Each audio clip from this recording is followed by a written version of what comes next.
ہماری زمین کائنات میں واقعی ایک خاص جگہ ہے نا؟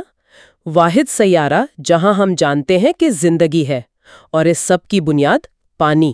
جی بالکل، پانی صرف پینے یا نہانے کے لیے نہیں، بلکہ ہمارے پورے ماحول کو، ہماری آب و ہوا کو سنبھالنے میں اس کا بڑا ہاتھ ہے۔ اور آج ہم چھٹی جماعت کی سائنس کی کتاب کو سامنے رکھ کر پانی کے اس پورے نظام کو، اس کی اہمیت کو سمجھنے کی کوشش کریں گے، ٹھیک ہے؟ جی ہاں، خاص طور پر یہ کہ یہ جو پانی ہمیں نظر آتا ہے دریاؤں میں، جھیلوں میں، کنووں میں، یہ آخر آتا کہاں سے ہے؟ ہاں، اور بارش، جس کا ذکر ذرائع میں بھی ہے کہ ہندوستان جیسے ملکوں میں تو کھیتی باڑی کے لیے یہ زندگی ہے، تو یہ بارش ہوتی کیسے ہے؟ بالکل، یہ جاننا بہت ضروری ہے، تو آئیے اس پہ ذرا تفصیل سے بات کرتے ہیں۔ اچھا، تو ذرائع بتاتے ہیں کہ پانی کے کئی روپ ہیں، بہتے دریا ہیں، ٹھہری ہوئی جھیلیں، چھوٹے چھوٹے تالاب، پھر کنویں بھی ہیں جو زمین سے پانی دیتے ہیں۔ جی، یہ سب پانی کے ذخائر ہیں، دیکھنے میں الگ الگ لگتے ہیں پر اصل میں جڑے ہوئے ہیں۔ جڑے ہوئے کیسے؟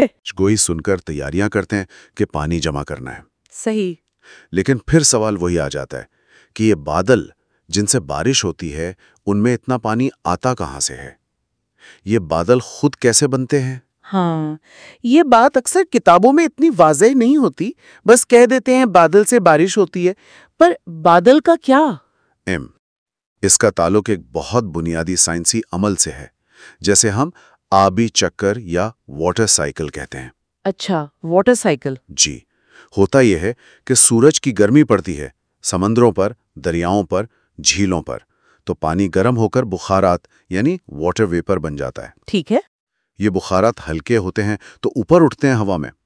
اس عمل کو کہتے ہیں تبخیر یا ایواپوریشن۔ تبخیر، ایواپوریشن۔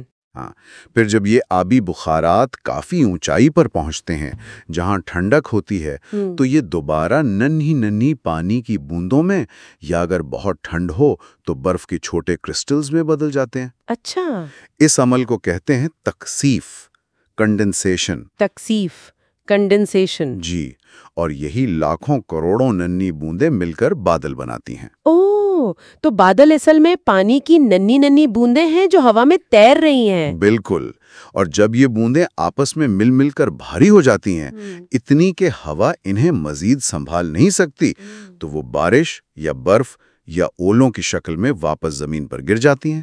واہ، تو یہ پورا ایک چکر ہے، پانی زمین سے اڑتا ہے، بادل بنتا ہے، اور پھر واپس زمین پر آ جاتا ہے۔ کتنا دلچسپ نظام ہے۔ جی ہاں، ایک مسلسل چلنے والا قدرتی نظام۔ اور ہم اپنی روزمرہ زندگی میں تو ہر قدم پر پانی استعمال کرتے ہیں، پینے سے لے کر نہانے، دھونے، صفائی، پودوں کو دینے تک۔ بالکل، اور ذرائع میں کنووں کا بھی ذکر ہے، وہ بھی پانی کا ایک اہم ذریعہ ہے۔ ہاں، خاص طور پر گرمیوں میں جب پانی کی قلت ہوتی ہے تو اکثر لوگ کنووں یا نلکوں پر انحصار کرتے ہیں، لمبی قطاریں بھی لگ جاتی ہیں۔ صحیح کہا، تو یہاں بھی وہی سوال ہے، ان کنووں میں پانی کہاں سے آتا ہے؟ کیا یہ بھی بادلوں سے آتا ہے؟ شاید زمین کے نیچے سے۔ ہاں، لیکن زمین کے نیچے کیسے پہنچتا ہے؟ اس کا تعلق بھی دراصل بارش سے ہی ہے۔ اچھا، وہ کیسے؟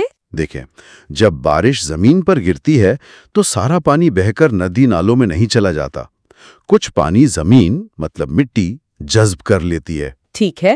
اور یہ پانی رس رس کر نیچے جاتا رہتا ہے، چٹانوں کی درزوں سے گزرتا ہوا، اور زمین کے نیچے ایک جگہ جمع ہو جاتا ہے۔ اسی کو کہتے ہیں زیر زمین پانی یا گراؤنڈ واٹر۔ اوہ، تو کنویں اصل میں اسی زیر زمین پانی تک پہنچنے کا ایک راستہ ہے۔ بالکل، کنواں کھود کر ہم اسی گراؤنڈ واٹر تک پہنچتے ہیں، اور تالاب اور جھیلیں وہ بھی زیادہ تر بارش کے پانی سے یا آس پاس کی ندیوں اور نالوں سے بھرتے ہیں۔